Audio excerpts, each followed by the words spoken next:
Alright guys, welcome back to CB Let's Talk. I'm excited to have you guys today with me. It's a special edition today. You see, I have a guest with me, be able to present that beautiful lady to you very soon. And I want to make sure that you're aware that today the subject is going to be about what is going on, the big crisis that is happening in the States and all over the world. You guys are already aware of it. And today the whole goal is not to have bad criticism or to bash, but it is to thought process and reflect on the subject. Okay, so if you're new for the first time, enjoy that video and check out the other videos if you didn't subscribe yet. So start by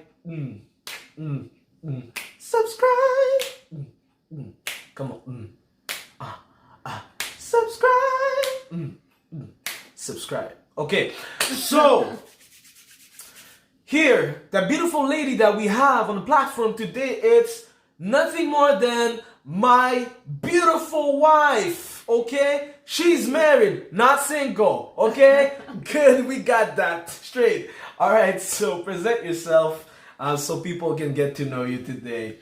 Hey y'all, so my name is Ingrid. I'm 26 years old, so like he said, yes, I'm his wife. So the subject of like the black community in the United States or in America has already like been a subject where I share my opinion. Always been really like vocal about it, so it's only right for me to be here today. And we're glad to have you on the platform today. So we're gonna be able to go through some points and stuff like that. And like guys, don't be shy to share your opinion and stuff while you're watching. So yeah. All right, so today, first point that we're attacking, system in the shadow of racism. I like this sentence, it's really powerful. What's your thought process behind this? So I believe that the problem is not necessarily racism. So I don't think that every white man that treat black men a certain way is really a racist man. I just believe that they have to obey into a type of system where they want black people to act a certain way. They want black people to be a certain way. So I believe that the biggest problem of those officers is money, is control, and is power. So what I think about it is whenever you give a man some power and some money, they can use it to do whatever they would like to do, and they can back it up with the law.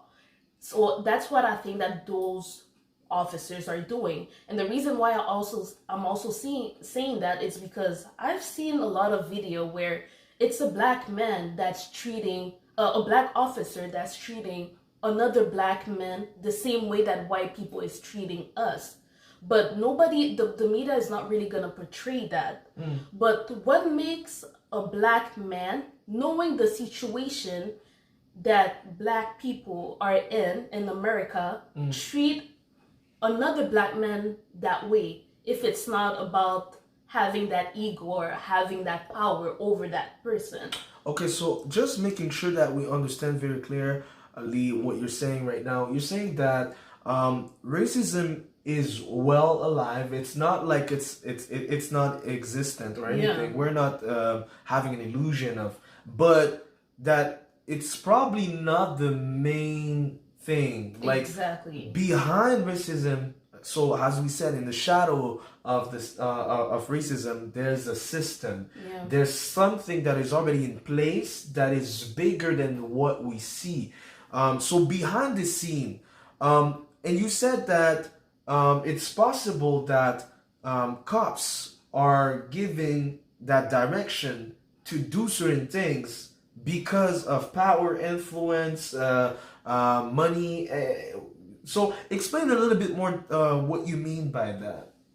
The reason why I'm saying that, it's, for example, I don't know if anyone heard, is an officer has a certain amount that, in terms of how many tickets that it has to give to the citizen. Oh, so they have a quota. Yeah, they have a quota. So daily. So I don't remember if it was in 2018 or 2019. It was in the news where they were saying that the officer didn't give enough tickets to the citizen Here in Montreal. here in Montreal, exactly. So now it's like we're becoming in a system where the officer has to lack of compassion just to reach their objective daily in terms of ticket. So no matter small things that you're doing, they're gonna be ready to give you that ticket because they have to reach that objective. And I'm guessing if they're not reading that quota, they're gonna have trouble with the system. Okay, so you're saying that based on a report that we had in the news lately, and I remember this very clearly. I remember, and I paid so much ticket to the city, guys.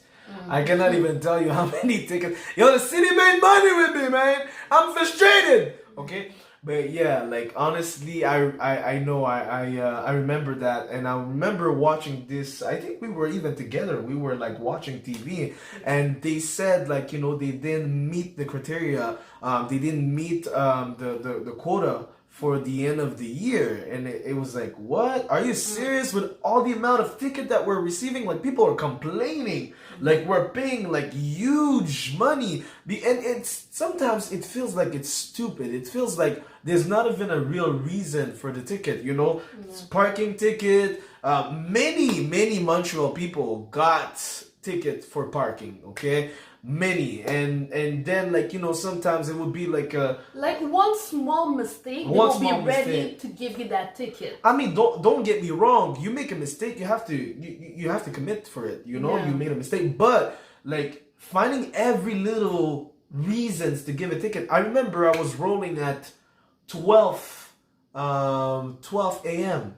I was going back at this time to the apartment, to my apartment, and it was weird because like there was this cop and he didn't even have his sirens on, and then like I crossed the light, the green light. I waited at the red light, and then like when I crossed, he turned around and followed me. Right, he followed me for a moment and then just got his sirens up, and then like he pulled me on the side.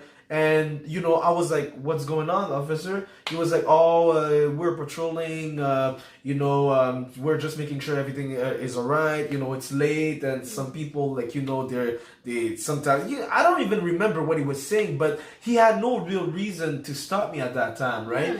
And then like he was like looking with his light, his flashlight. He was looking to see if there was anything in the back. I was like, "Sir, like what's going on? Like, I didn't do nothing, And he was like, "Yeah, no, I know, I'm just checking and stuff." He was like, "Can I get your papers?" I was like, "There's no reason for you to have my papers, right?" And then he was like, "Yeah, but like, I'm just doing control verification and stuff. So please, sir, if I can have your papers." I know I have nothing to reproach myself, so I give him the paper, right? That day, guys, I forgot my insurance policy. It was home. I forgot to take my insurance policy and put it in the car. And I was at 5 minutes from my home. 5 minutes. And then I was like, "Oh crap, officer, I have it, but it's home. It just got renewed." And I forgot to leave with it this morning. And it was like, "Oh, I'm sorry, but I'm gonna have to give you the ticket." And this for me it was like, "Are you serious? I'm at 5 minutes from my house and I forgot it. Like, check my file. I never had any delinquency or anything. Like, what's wrong with you? First of all, you had no reason to stop me. Then you stop me, you start checking the car with your flashlight when I didn't give you any right, and there was nothing shady with me. I stopped at the red light, so at this moment, it felt like it was, it felt like it was not fair, like, and I was like, man, like, I should report this dude, not because he found the thing about the insurance, but just the way the thing happened, But again, the pressure, we understood by watching the TV, that the pressure they had to give tickets at that moment to meet the quota was making them go crazy. So the question that we can ask ourselves is it really always racism, or does a bigger issue behind. Like by checking the television, was able to see that cops are pushed to meet the quota. Maybe now make you think that same as here, as in the States, they might have certain things that is discussed in roundtable, any type of quota or anything, and we're not aware of that. What we see is the action, but we don't know what's the pressure behind what is told by the boss or everything. What's the machine behind, right? Yeah. So there's actually a story where it happened like recently where there were two black students, a man and a woman, and in the state right now they have curfew. So after a certain time you cannot be out. So they got out to get something to eat, and they were pulled over by officers. So there were 6 officers. Wow. And they beat up the black man. They even broke his arm. Whoa. But 5 of those officers were black men. They were not, and one of them were white.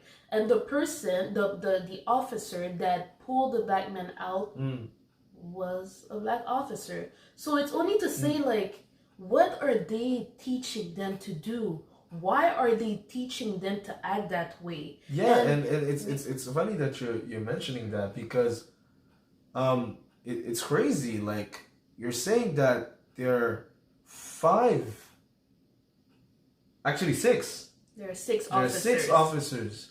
5 are black, and one of the officers that is black go grab another black by the arm in a really raw way, and banging. Now it's like they're just destroying him straight there. Yeah. And it's not necessarily white people doing that. It's not white people. There was one white man, 5 black. Wow. So what is the issue now? And it's possible that this is happening, but the media is not going to put the camera on that. They're not because it's not a scoop. That. It's not a scoop because it's not a racial potential situation or story. It's not as interesting. They did talk about it, but it was not really the focus. But if it was, for example, 6 white officers that was beating up the black student, that news would have exploded way more than the black one. And I feel like the system wants us to focus on racism and not them creating the problem that make us them creating the problem that make them treat us the way that they're treating us. So there's more to it. There's really more to it, and so brutality, right? Yeah. Brutality, and this is abusive power. But sometimes, like, okay, I don't know. I didn't watch the video. Maybe like the black man was resisting. Maybe he was being like really like disrespectful. Yeah.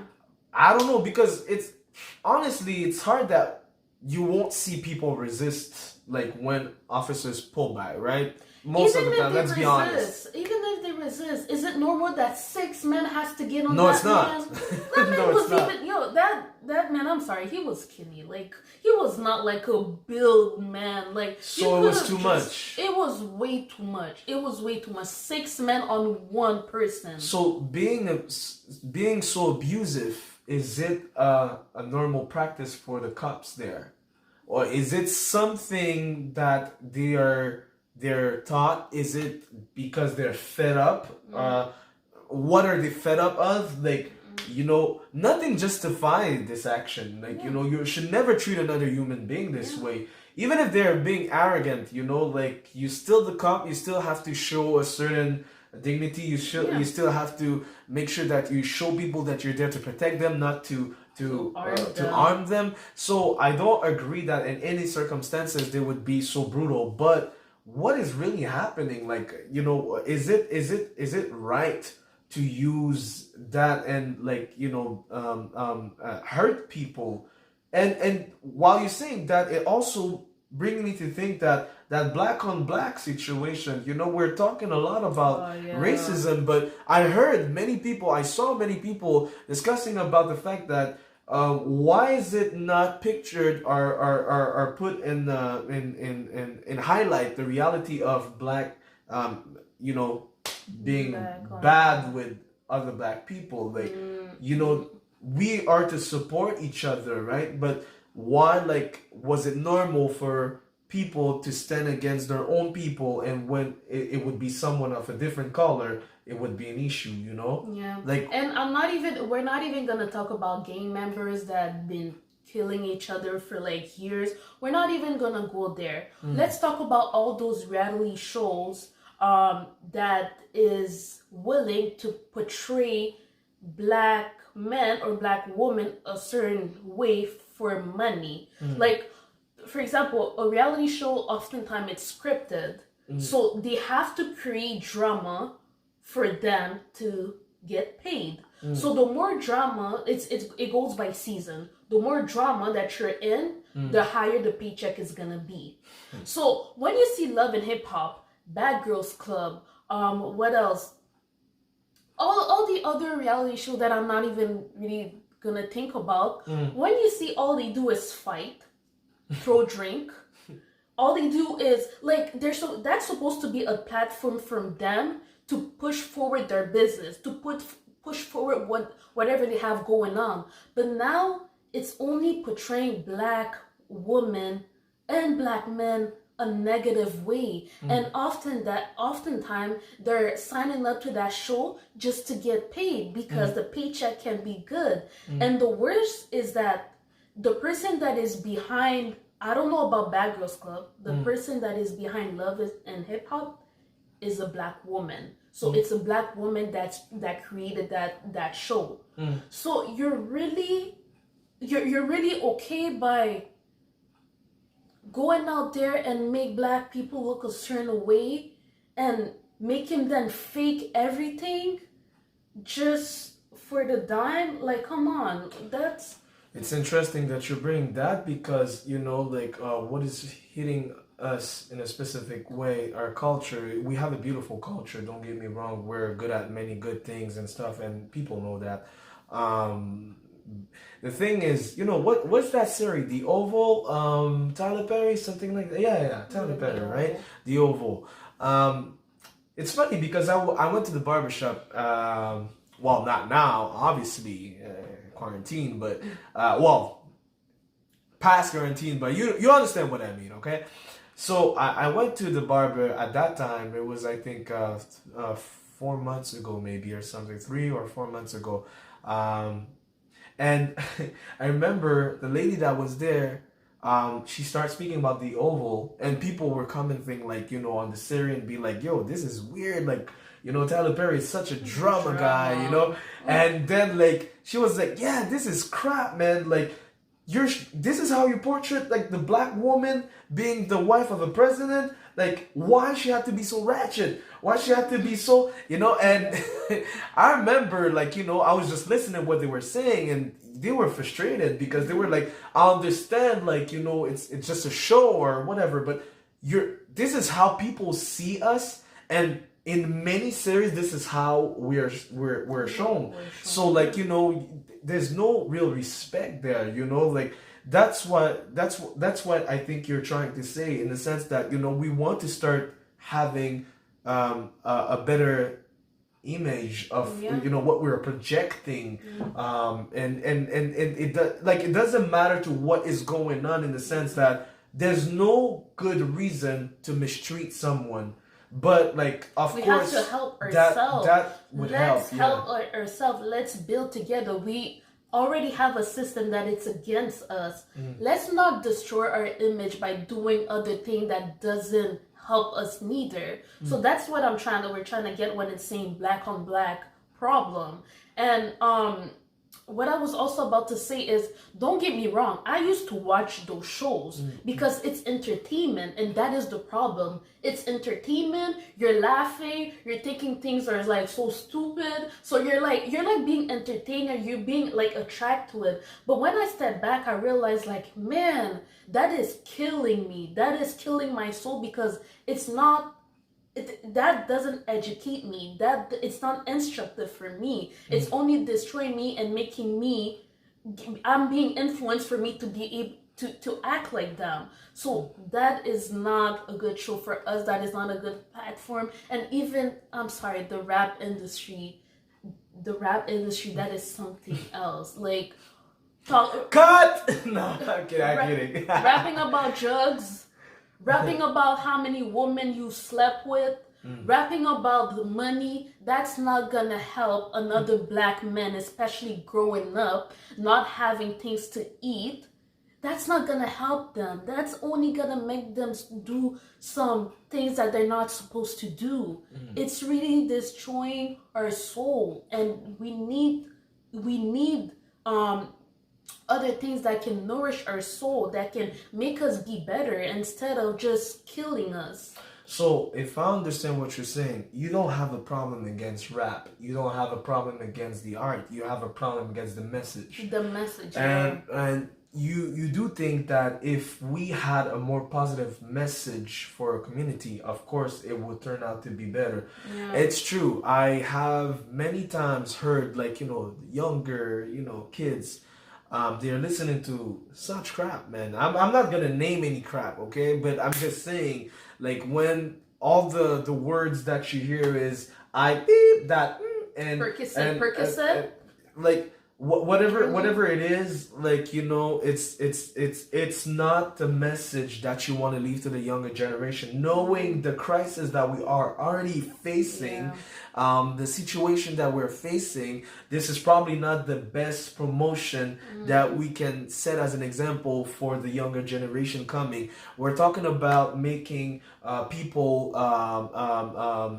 go to different sphere of society. I heard someone say that, if black people were looking more for the younger generation to be more preoccupied about education and anything else, that could certainly help.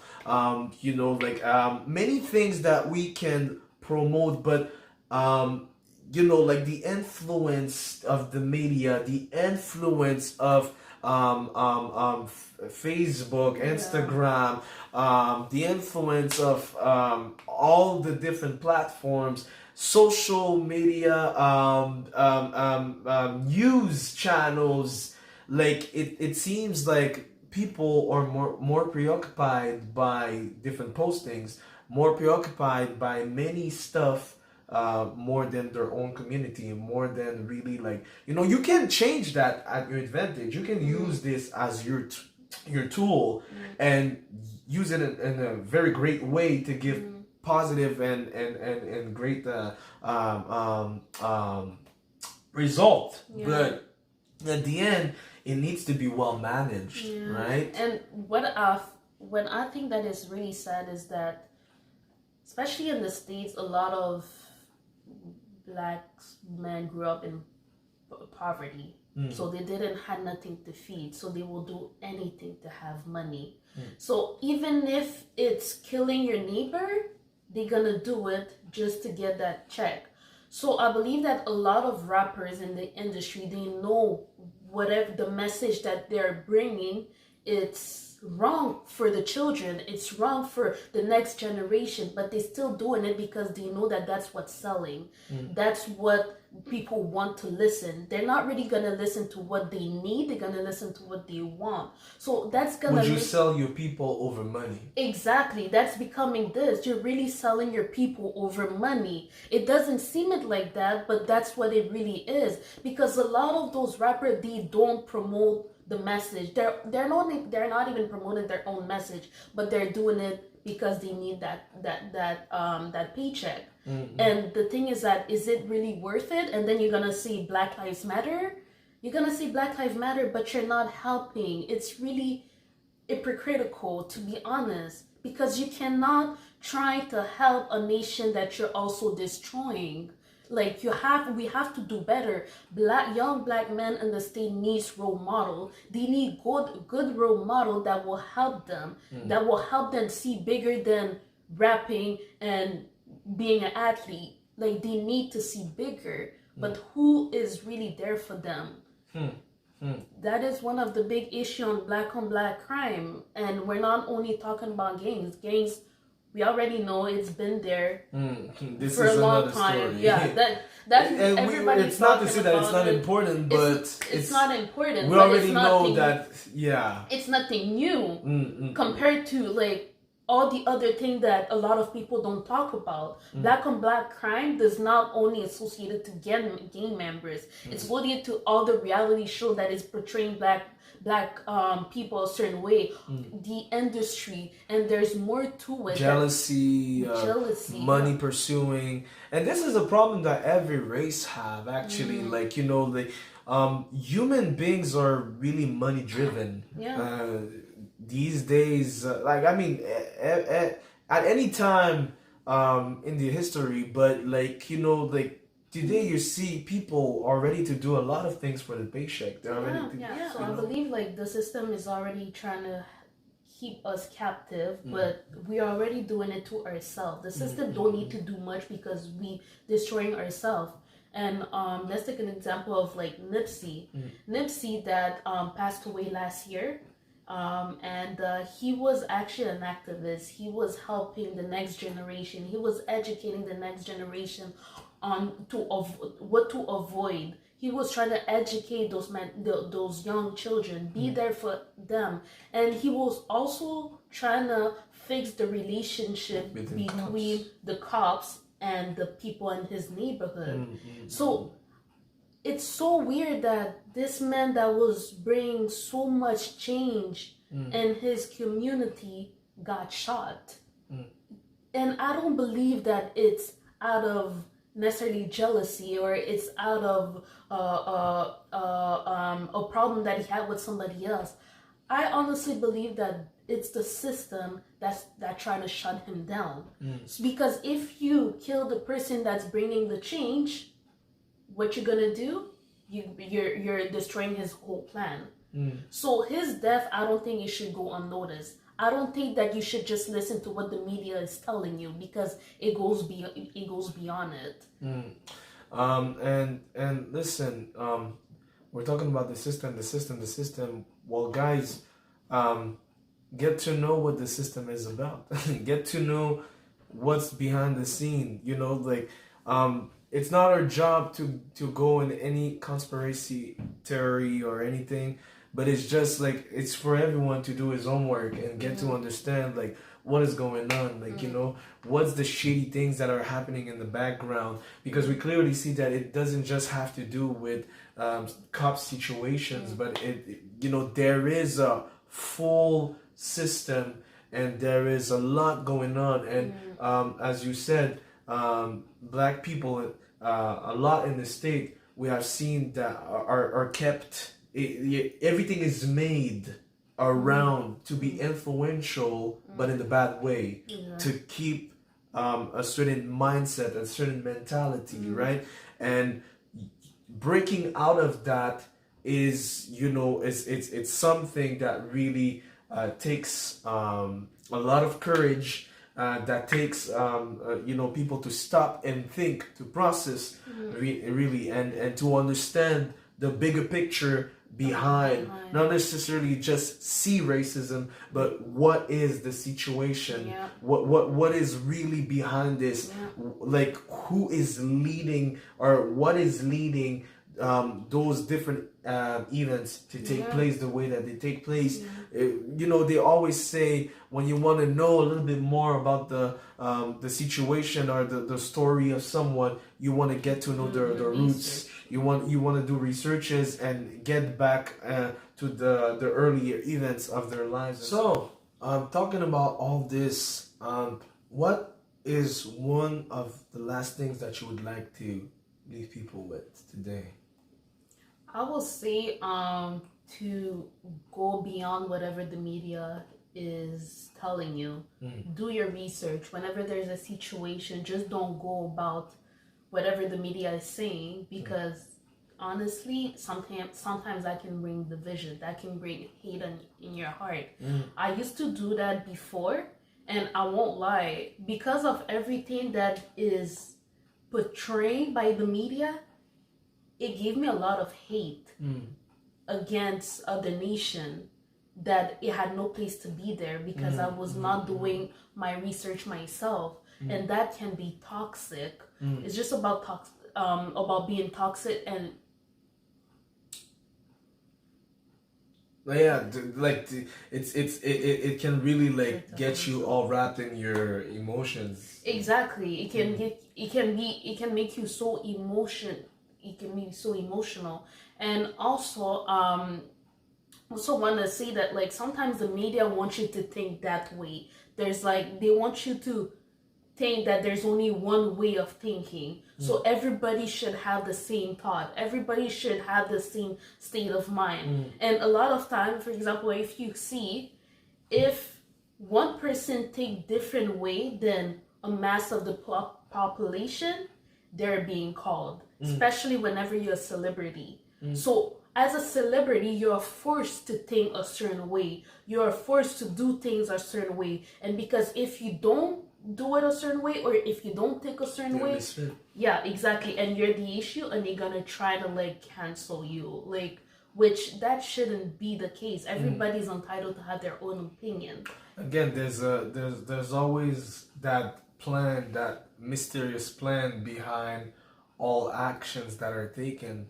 So, like, of course, media is one of the best way, actually the best way to have people think the way that they want. But also, it's a good source of distraction to be able to do other stuff without people really paying attention to these other stuff. Exactly, and since the beginning of the year, like, we've been distracted enough. Yeah. Like, there's always something going on since the beginning of 2020. So now, after every protest and everything, whenever it's gonna calm down, what will be the next thing that the media will keep feeding us with?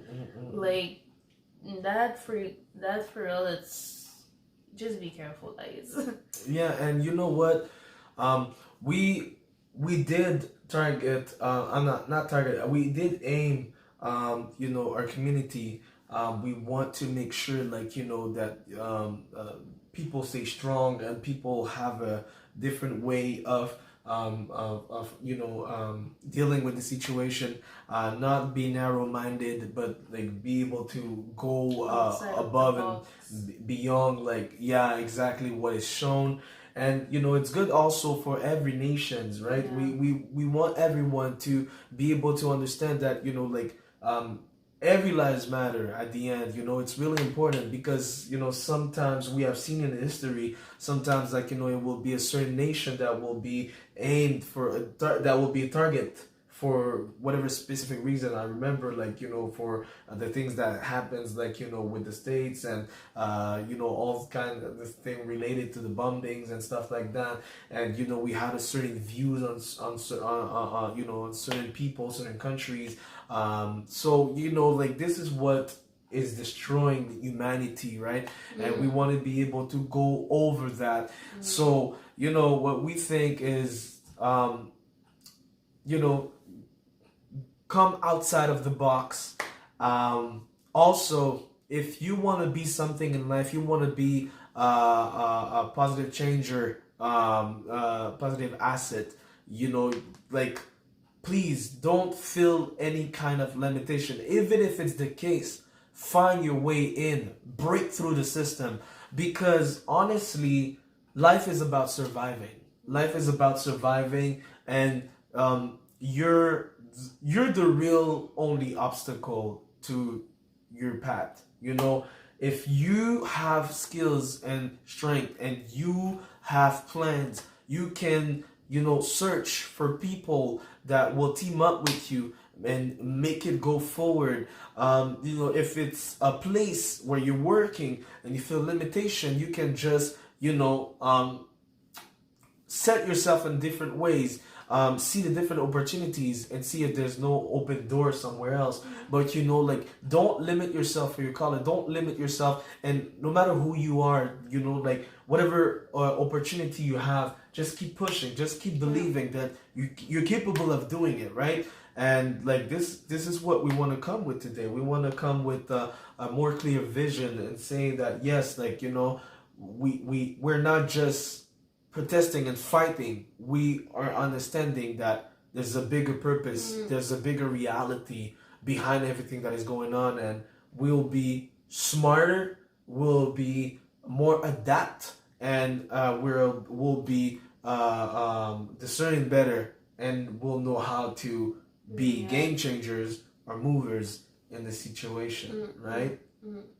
All right, so guys, it was a pleasure to have you today. Ingrid, it was a pleasure to have you today. Thank you very much for being on the platform. And guys, if you did like, please subscribe. You already know the song. So the video. Yeah. So peace out, guys.